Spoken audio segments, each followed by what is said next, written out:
Hello, hello. It's the next week. I am in Delhi. My Airbnb room is not the cleanest, but this is it.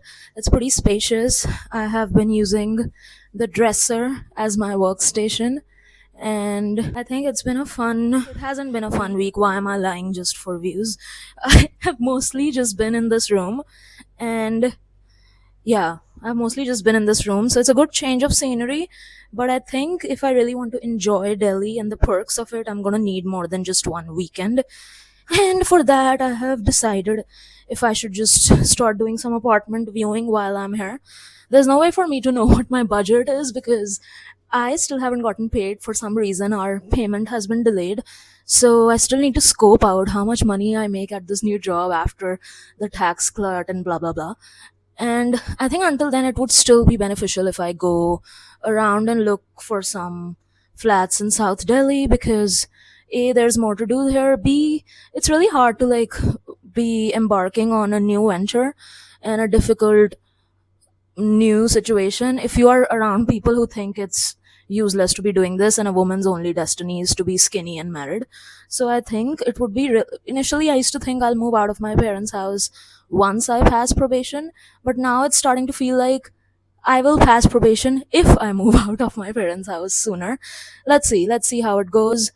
But yeah, I do think we are getting to a point where it's best to just love each other from afar. And of course, there's a lot of guilt that comes with saying this out loud and ratting out your parents for not being supportive on internet or public platform.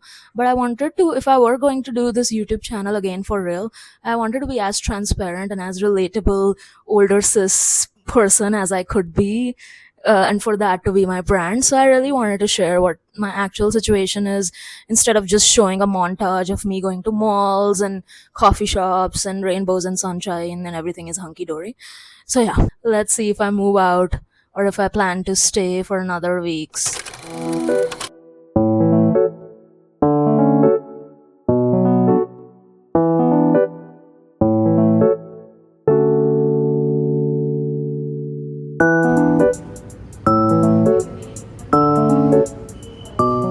Tomorrow is finally Friday. I'm going to comedy show with a friend.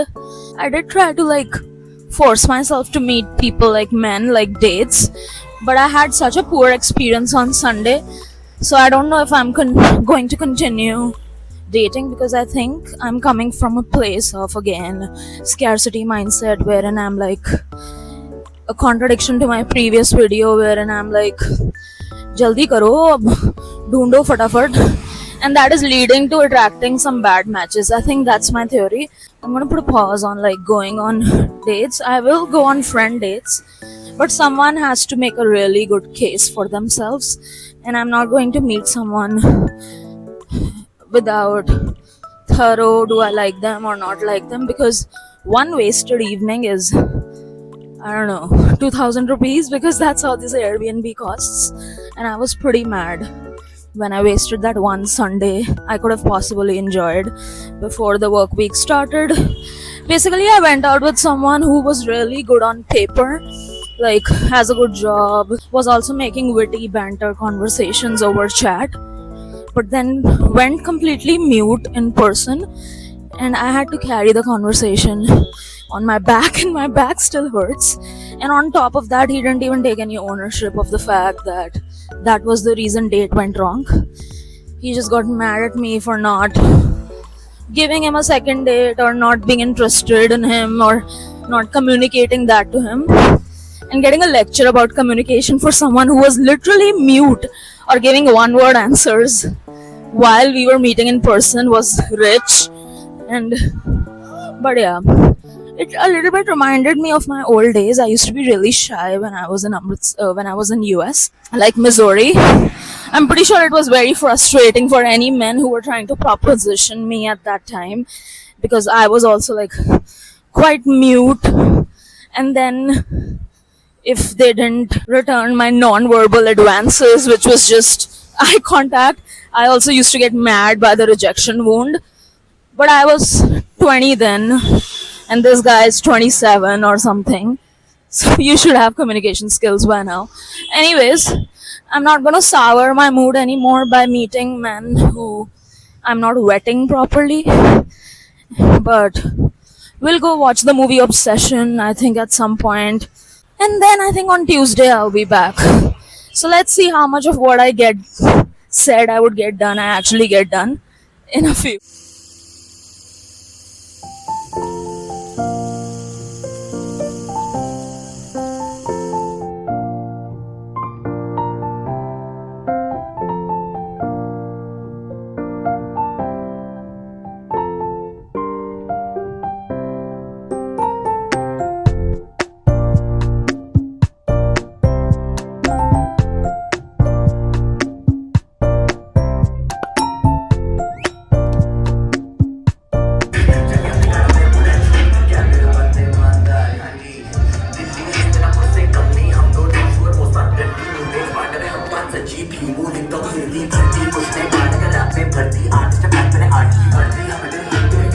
आया था पता है, तब मुझे realise हुआ मैं भी बड़ा हो गया उम्र में भी baby into such regressive practice and all of those things. तो कह रहे हैं हम तो सोसाइटी की वजह से दहेज दे रहे हैं, समाज की वजह से दहेज दे रहे हैं. अगर हम दहेज नहीं देंगे तो सोसाइटी क्या कहेगी, देखो उन्होंने दहेज नहीं दिया, लगता है लड़के में कोई कमी है. ढेले भर का पैसा नहीं दिया, बताओ, लगता है लड़का गे है, इनका कमी.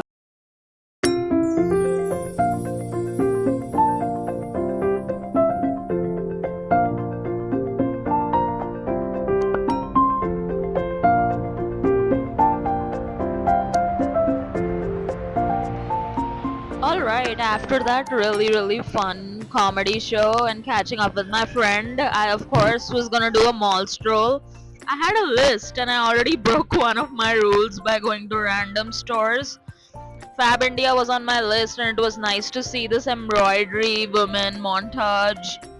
Got a candle. I usually go for Miniso, but the spirit was to go to places that are not in Amritsar. So a candle from H&M Home. And any journaling lovers or writers, this pen is like makhan. I don't splurge on expensive pens, but this was like unnecessary. Eventually became a matcha girly on this trip, I think. The Americano I usually drink gives a crash pretty soon, but this kept me alert throughout the movie. Which the movie, oof.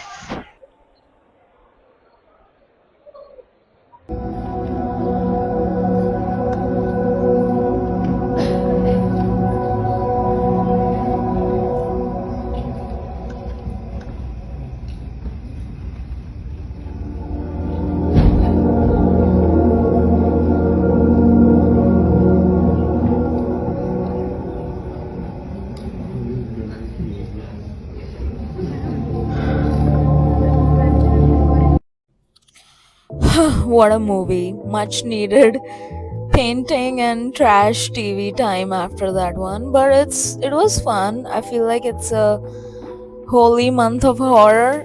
The Hokum and Passenger were also pretty cool. I'm watching one of them today. And speaking of that, moving out of Amritsar to Delhi, I think I'm gonna put a pin in that because I can't afford to do that right now. Not just like money wise, I thought, but even I don't have time or energy or any type of free time to go look for apartments in this Delhi heat.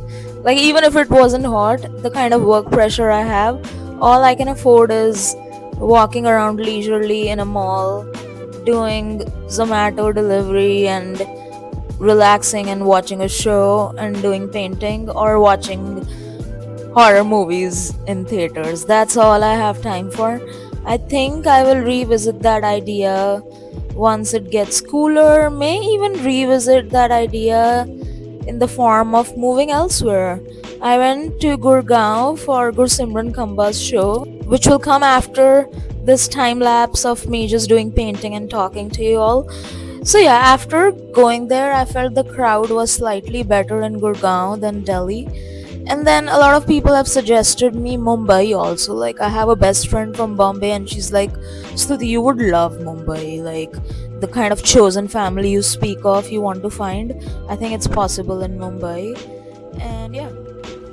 Okay, I don't know at what point my phone got astigmatism, but here's the comedy store I was talking about. It felt like a legitimate, like, comedy club, like Cobb's Comedy Club in San Francisco, and that level. And I love Gursimran Khama. I really like his podcast with his wife, Ishmeet. And I thought he was so smart. And as someone who grew up watching AIB religiously, I thought it was such a cool show. I know we are not supposed to take videos, but here is one I sneaked of him, followed by a snippet from his podcast where Ismeet talks about how smart he is, which is exactly how I felt when I was Some of in you the might have audience. seen me do stand up for the first time. A lot of you message me saying put it on YouTube. Now don't ask me why I don't put it on YouTube. Do you know जब मैं first date पे, जब हमारी first date थी, मेरी इतनी फटी हुई थी. I was like, oh my God, like he is so smart. And मैं उस दिन पूरा न्यूज़पेपर पढ़ के आई थी गुरसिमरन की कुछ जीके वीके की बात कर ली तो. What? Alright, that was my vlog for the week. If you liked it, please comment, share, and subscribe. And I'll see you guys next week. Bye.